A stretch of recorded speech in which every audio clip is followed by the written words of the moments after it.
Okay, did a short range trip today. Took the 22 out to the range just to check its zero and see how it was shooting. I've only got a small amount of the ammunition left, which was the Lapua Center X that I've been using with it. I hadn't shot it in say 12 months or more, so I just wanted to take it out, see how it was going, see what was happening with it. It appears to still be shooting pretty good. I've got the targets here. I was shooting at 50 yards over a bench. So I'll give this a quick clean, which is basically just an oiled patch pushed through the bore, maybe 2 oil patches pushed through the bore, and just a wipe down with ballistol. And then I'll chuck the camera on my head and we'll have a look at the targets. I'll walk you through that. I didn't get any footage out at the range. I never took the little tripod again. I left it here at home. Forgot about it. So I'll get this done and then pack it away. I don't clean the 22. I only ever push an oil patch through it now. I might clean it when it gets, say, what will it be? I think it's probably got roughly 250 rounds through the barrel in its current state, because I hadn't cleaned it previously. Well, I had cleaned it previously. This brick of 500 ammo, I cleaned it sometime during that. And if you've ever cleaned your 22 and then gone out and shot it, you'll understand why people don't clean them very often. It took me pretty much, I think the last time I tested it, it took me roughly 25 rounds to get it back to shooting good again. Some sludge come out of that. Unburnt powder. The rifle wasn't shooting as good as it had been previously. And I don't know if that was just due to the temperature change with that specific ammo, because I can't remember what the conditions were the last time I was shooting it. It was so long ago. It didn't shoot as consistently tight groups as I hoped it would. I did get some pretty good groups out of it at 50, but as you'll see, they're not as good as they could have been.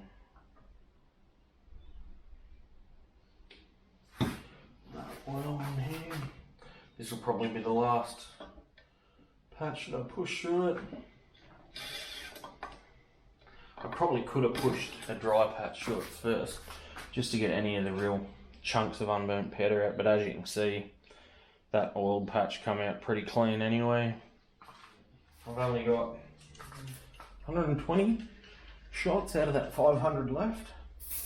Might have to buy more, or what I might do as well is I might retest and look for a cheaper ammunition that I can put through it. And then if I find a cheaper ammunition, I might buy a fair bit of it in one go.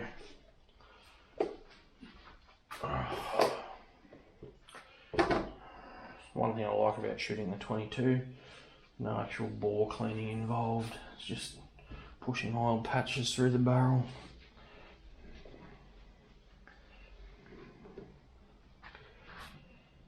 Now,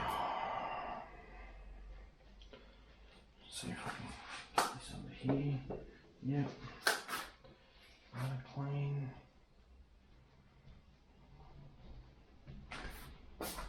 Okay. I've still got the magazine and bolt over here, so I'll give them a quick wipe down.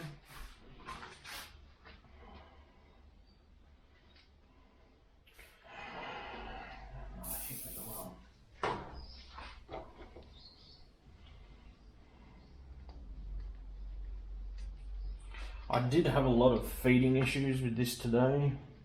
Not feeding, ejection. It extracts, feeds and extracts fine, but it seems to eject and just lay the cases back in the action, which with such a small opening to get your finger in and out of. It's a real pain if you've ever experienced that with a 22. They're just fiddly. You can't get your fingers in there quite a few times. It happened at least 50% of the time, which was really starting to annoy me. Basically, when it's that bad that you can't just flick the shell out, you got to drop the magazine, shake it to get the shell to drop through the bottom of the magazine wall.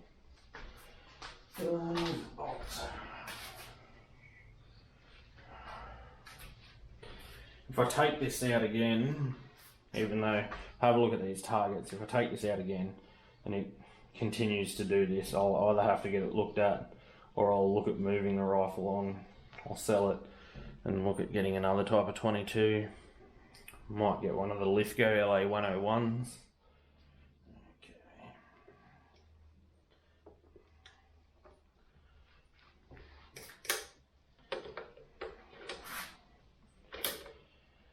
It's just a cheap Redfield scope.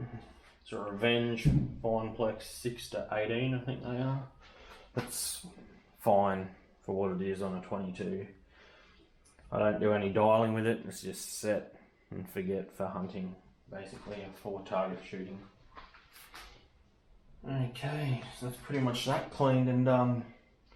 Okay, just give the woodwork a bit of a wipe over with that rag. Just helps seal it from any moisture in the environment, which when it comes to summer there'll be quite a bit of humidity around here, so anything to help protect it is worth doing.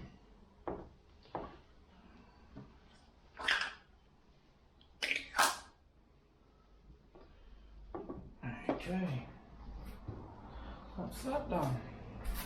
Okay, these are the groups off the first target that I shot today.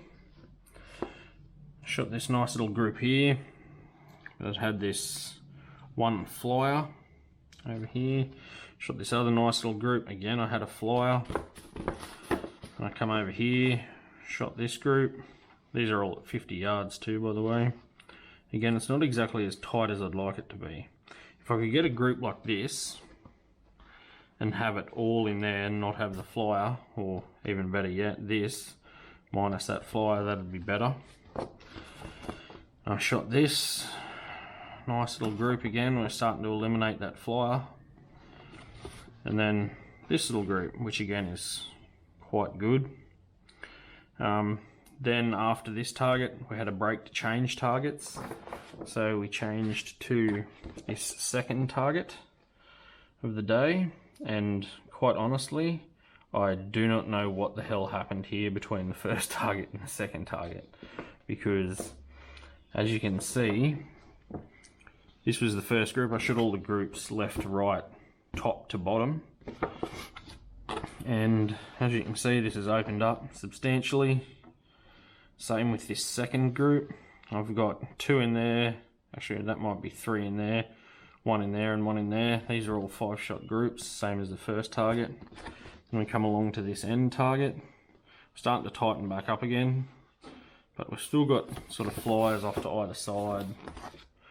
Then this one, we start to tighten up again, but still with pretty half an inch or more, I'd guess. Even these tight groups on this target. My technique felt good. I just, again, don't know what was going on. This was the last target that I shot today. This was in total, what was it? 25, 30, so 55 shots at 50 yards. We're starting to tighten back up again, so I don't know with these first 5 targets on this one what was going on. It could have been wind. There were a couple of bench rest fanatics there that had their wind flags out, but I never really pay attention to them. I wasn't looking at their flags as I was shooting, because I was probably 6 benches away, I think, from where they were. I couldn't really see the flags easily while I was looking down my scope, so I just ignored them completely. But yeah, these horizontal here could have been wind that I wasn't really noticing. I wasn't really picking up any breeze at my position. However, when I was looking at their wind flags that they had set up, their wind flags in the middle section of the shooter to the 50-yard mark seemed to be picking up the most wind, and there was very little wind at the 50-yard line and at the shooting line. So maybe I just wasn't feeling the breeze because of that. Maybe there was a breeze, like a substantial breeze, that I wasn't really picking up. Because I did talk to them before I actually shot either of these targets, and they were saying that the breeze that they were seeing could account for a movement of roughly 1/2 inch, which would sort of account for these further out flyers. Now the gun wasn't sighted in, but I'm pretty sure I left it that way last time, so that when I was shooting groups testing ammo, I wasn't actually shooting the dot out and then being left without an actual aiming mark. So I think I might have to go back, test the rest of this ammo, see if it was me or the wind or the ammo itself, and then by that time I'll probably have to buy another batch of ammo and test it anyway. But that's the wrap up for today, so I'll get this edited, chuck it up, and we'll see you back next time.